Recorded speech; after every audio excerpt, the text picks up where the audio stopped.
How inflation works with the Canada Pension Plan. The Canada Pension Plan, or CPP, has three features that make it particularly valuable as a source of retirement income. Your money from CPP is guaranteed, it lasts until you die, and CPP provides inflation protection. We're going to show you how inflation works with the Canada Pension Plan. There's a few things you'll need to know first. There are two inflations with the Canada Pension Plan: wage inflation and price inflation. Wage inflation is the increase in earnings from employment that happens over your working life. Price inflation is the increase in the cost of everyday things that we all need to buy. Before we dive into how inflation works, there's a few more things you'll need to know. How much you'll receive from the Canada Pension Plan depends on how much you earned each year up to a maximum threshold and the number of years that you were employed or self-employed over your working life. Your working life for CPP purposes begins when you turn 18 and it ends in the year you start receiving your CPP pension. You can start taking CPP any month between when you turn age 60 to when you turn age 70. To see how inflation works with the Canada Pension Plan, we're going to use the example of someone who starts taking CPP when they turn age 65. For the basic CPP or the original program, the annual dollar amount of your retirement pension will be calculated from the average of your earnings over your CPP working life. We call this your CPP lifetime average earnings. When calculating your CPP retirement pension, there are a few special adjustments, and the final number is influenced by what age you start taking CPP. Let's review some basics. Imagine a jug of water and an ice cube tray. The water in the jug represents all your earnings for one particular year. The ice cube tray represents your personal CPP record.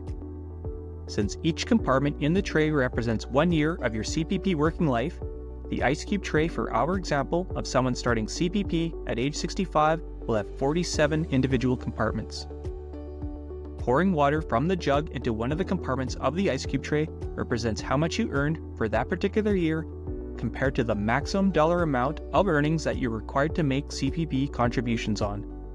If your earnings for a year are less than the maximum dollar amount, then you won't fill that particular compartment in your personal ice cube tray. You'll reach the maximum dollar amount if your earnings from employment equal or exceed the year's maximum pensionable earnings, or YMPE. In this case, that compartment in your ice cube tray will be full. The top of an ice cube tray compartment represents YMPE for that particular year. YMPE is meant to represent the average national wage in Canada. Wage inflation is the percentage amount of change in earnings from employment from 1 year compared to the previous year. This means YMPE changes each year by the same amount as wage inflation. For example, YMPE in the year 2024 is $68,500. In the previous year, in 2023, the YMPE was $66,600. This means that YMPE increased by 2.9% from 2023 to 2024. This 2.9% is the amount of wage inflation from 2023 to 2024.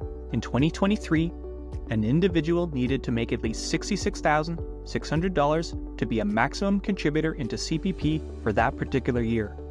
In 2024, the amount an individual needs to earn in order to be a maximum contributor into CPP would increase by 2.9% to $68,500. If the individual in our example turns age 65 in 2024, that means the individual turned age 18 in 1977.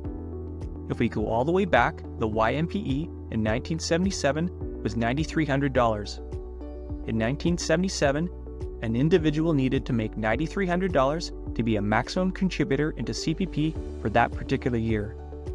The difference in YMPE from 1977 to 2024 represents wage inflation for this period. But if YMPE in 1977 was $9,300, won't that really small number lower an individual's CPP lifetime average earnings? Actually, no, it won't. Nothing is lost to inflation with the Canada Pension Plan. Here's how the adjustment for wage inflation works. Before your CPP lifetime average earnings is calculated, a wage inflation adjustment is made to revalue each year in your CPP working life up to the year in which you start taking your CPP retirement pension.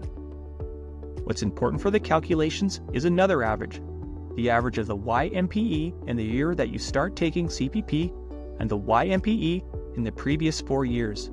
This average has a special name called the Maximum Pensionable Earnings Average, or MPEA.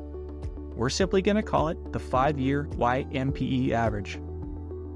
When calculating your CPP retirement pension, the wage inflation adjustment translates how much you earned for each year in your CPP working life proportionally up to the 5-year YMPE average. If the person in our example made $3,100 when they were age 18, they would have made 1/3 of $9,300, which was the year's maximum pensionable earnings in 1977.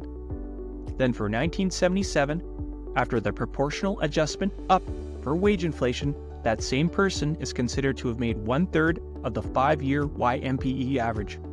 1/3 of the 5-year YMPE average is $21,353.